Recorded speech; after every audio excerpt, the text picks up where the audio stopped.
तो स्वागत है आपका इस वीडियो में। तो आज हम लोग मध्यमा का क्लास आगे कंटिन्यू करेंगे। जैसे कि आपका जो आज लास्ट क्लास होंगे सामाजिक विज्ञान का और संस्कृत की क्लासेज भी चल रही है और हम आपको एग्ज़ाम डेट के बारे में भी बता देते हैं। आप लोगों को एग्ज़ाम को लेकर बिल्कुल घबराने की ज़रूरत नहीं है। आपकी जो एग्ज़ाम है वो समय सीमा पर ही हो जाएंगे। पिछले ईयर भी हुआ था, वो 4 अप्रैल से एग्ज़ाम कंडक्ट हुआ था।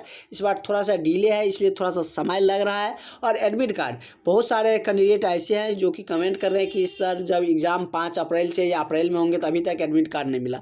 एडमिट कार्ड मात्र 1 सप्ताह पहले दिया जाता है। तो 1 सप्ताह पहले एडमिट कार्ड रिलीज होते हैं और वो भी आपको विद्यालय जाकर लेने होते हैं।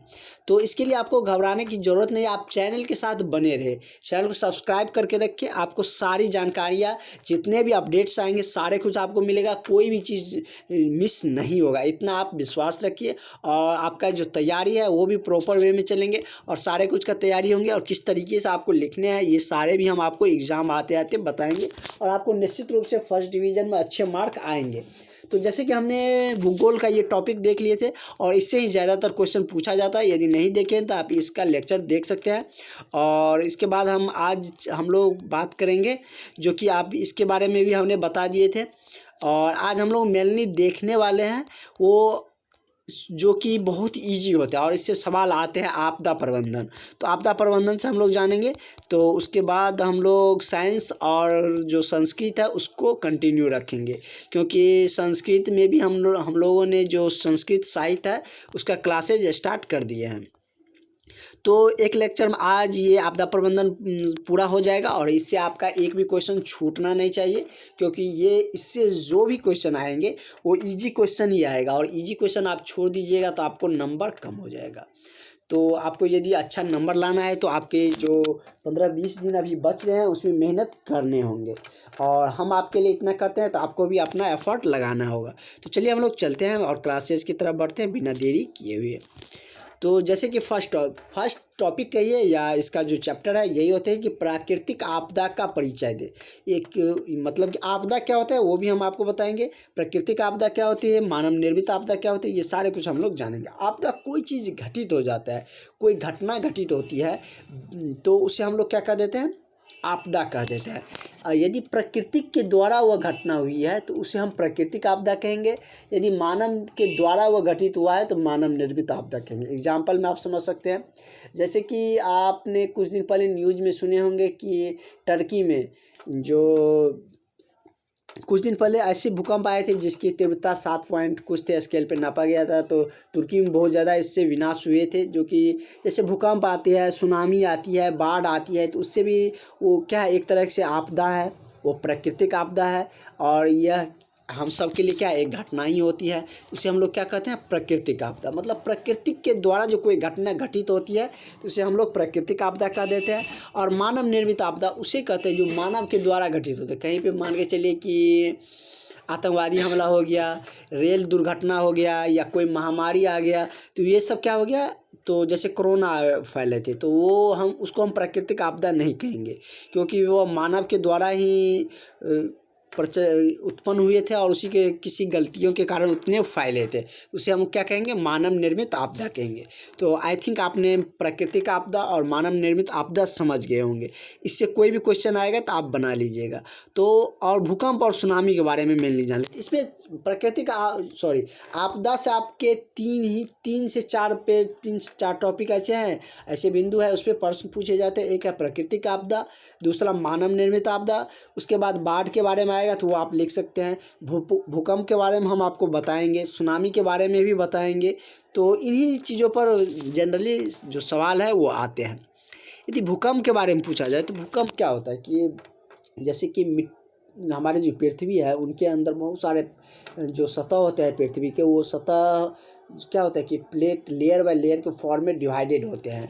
उसको हम लोग पृथ्वी को ऐसे मेनली 3 पार्टों में डिवाइड करते हैं, जैसे कि मेंटल, क्रॉड और प्रॉपर्टी। उस पृथ्वी के सबसे ऊपर वाले पार्ट को हम प्रॉपर्टी कहते हैं, उसके बाद मेंटल, उसके बाद क्रॉड आते हैं। तो उतना हमको नहीं जानना है, हमको सिंपल यदि इसके भूकंप के बारे में पूछा जाए तो हम ये कह सकते हैं कि जो पृथ्वी के अंदर जो प्लेटों के या कुछ प्लेटों के जो टकराने से या उनके कंपन से जो उत्पन्न हुई जो कंपन हमें पृथ्वी के सतह पर महसूस होती है वो क्या होता है, भूकंप कहलाते हैं। और वही हम यदि सुनामी की बात करें तो सुनामी भी एक तरह से भूकंप ही है, जो कि सुनामी समुद्र में आते हैं। जैसे समुद्र में भूकंप आ गया तो उसे हम लोग क्या कह देते हैं, सुनामी कह देता है। भूस्खलन मतलब कि जैसे सड़क बना हुआ है या कोई चीज़ है अंदर से मिट्टी का कटाव हो गया तो उसको हम क्या बोल देते हैं, भूस्खलन बोल देते हैं। तो चलिए हम लोग क्वेश्चन की तरफ बढ़ते हैं, इससे आपको और भी क्लियर हो जाएगा कि निम्नलिखित में से कौन मानव जनित आपदा नहीं है, मतलब मानव के द्वारा घटित आपदा नहीं है। आतंकवाद भी मानव के द्वारा ही घटित होता है, रेल दुर्घटना भी मानव द्वारा है, सुनामी प्राकृतिक आपदा है। तो इसका आंसर क्या हो जाएगा, ये हो जाएगा। ये इसमें क्वेश्चन में कह रहा है कौन मानव निर्मित आपदा नहीं है, तो सुनामी मानव के द्वारा तो लाया नहीं जाता है, वो प्राकृतिक अपने आप आते हैं।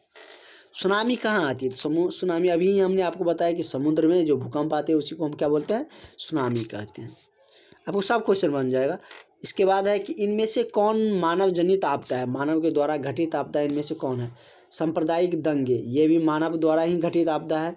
जो दंगे होते हैं किसी जाति को लेकर या कुछ भी मैटर को लेकर दंगे होते हैं तो वो क्या है, मानव जनित आपदा है। आतंकवाद भी मानव जनित आपदा है, महामारी भी मानव जनित आपदा है। इसका आंसर क्या हो जाएगा, ऑप्शन नंबर डी हो जाएगा, इनमें से सभी। उसके बाद नेक्स्ट क्वेश्चन है कि भूकंप से आप क्या समझते हैं। भूकंप क्या है, धन, जानवर, मानव या भूकंप से क्या नुकसान होते हैं। तो भूकंप से क्या होते हैं, इन सभी का नुकसान होता है, धन का भी नुकसान होता है, जानवर का भी नुकसान होते हैं, मानव का भी नुकसान होते हैं। तो इसका भी आंसर क्या हो जाएगा, ऑप्शन नंबर डी हो जाएंगे। अगला क्वेश्चन है कि भूकंप को किस यंत्र से मापा जाता है। तो जिस तरीके से बहुत सारे चीज़ों को मापने के लिए इकाई होती है, उसी तरह से भूकंप को मापने के लिए भी एक इकाई होती है, उसको हम क्या कहते हैं, साइजम ग्राफ कहते हैं। साइजम ग्राफ से इसको हम नापते हैं, इसकी जो कितने स्केल पे है, कितना भूकंप आया था, उसके हम क्या नापते हैं, साइजम ग्राफ से इसको हम मापते हैं। उसके बाद है कि भारत में अत्यंत विनाशकारी भूकंप कब आया था। तो भारत में 1964 में अत्यंत विनाशकारी भूकंप आया था, और यह आया था इसी के कारण जो इंदिरा पॉइंट थे हमारे दक्षिणी भारत में वो डूब गया था। उसके बाद यदि हम बात करें तो ये भी उसी पे रिलेटेड है, प्राकृतिक आपदा एवं बाढ़ और सुखाड़। तो बाढ़ सुखाड़ से रिलेटेड कोई क्वेश्चन आएंगे तो आप निश्चित रूप से बना लीजिएगा, क्योंकि जो भी ग्रामीण परिवेश है उसको सारा कुछ आते रहते हैं। जो आपको मेनली था हमने आपको बता दिए। भूकंप के बारे में एक दो क्वेश्चन जान लीजिए कि भूकंप केंद्र के ऊर्ध्वाधर पृथ्वी पर स्थित केंद्रों को क्या कहा जाता है। जो भूकंप का जो जिस सेंटर, जैसे आपने सेंटर इंग्लिश में ज़्यादातर सुने होंगे कि भूकंप का सेंटर कहाँ है, तो मतलब कि भूकंप केंद्र का ऊर्ध्वाधर पृथ्वी पर जहाँ पर फर्स्ट बार नोट किया जाता है कि यहाँ से भूकंप पृथ्वी की ऊपरी सतह से फैला, तो उसको हम क्या बोलते हैं, अधिकेंद्र बोलते हैं। अंदर में कहीं पे कुछ उससे नहीं है, लेकिन ऊपर में जिस सतह से वहाँ पे पहला कंपन हुआ उसको हम क्या बोलते हैं, अधिकेंद्र बोलते हैं। महासागर के तली में होने वाली कंपन को हम क्या नाम देते हैं, सुनामी देते हैं। ये आप सबको हमने अभी बता ही दिए थे कि सुनामी जो समुद्र के अंदर आती है उसको हम क्या बोलते हैं, सुनामी कहते हैं। तो इस तरीके से आपका जो भी अच्छे क्वेश्चन था जो समझाने वाला था वो हमने आपको समझा दिया। इसी तरह से ऑल क्वेश्चन में हम लोग देखेंगे, और कल से हम लोग का साइंस और संस्कृत साहित्य में दोनों का लेक्चर हम लोग देखेंगे। और कोई एग्ज़ाम डेट को लेकर आप लोग घबराने की ज़रूरत नहीं है, सारा अपडेट हम आपको बताते रहेंगे। चलिए हम लोग मिलते हैं नेक्स्ट वीडियो में। Thank you.